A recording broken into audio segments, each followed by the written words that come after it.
Reading practice number 4. Dear Mr. Edwards,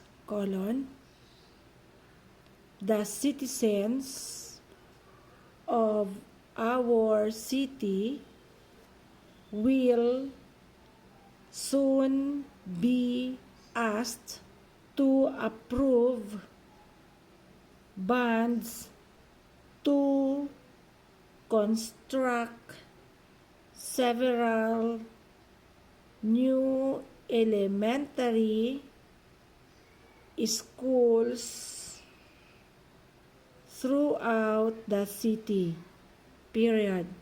As you may know, one of the schools is planned for our neighborhood, period. The residents of this area need a new school very much, paragraph. During the past decade, the population in our neighborhood has increased greatly, period.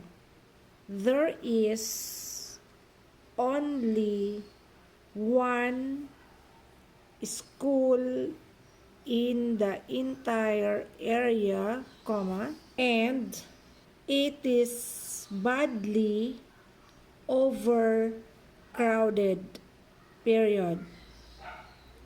We hope you will give you full support to this bond issue by asking all your friends to vote for it and by voting for it yourself, paragraph. If you would like some illustrated leaflets outlining the tentative plans for the buildings,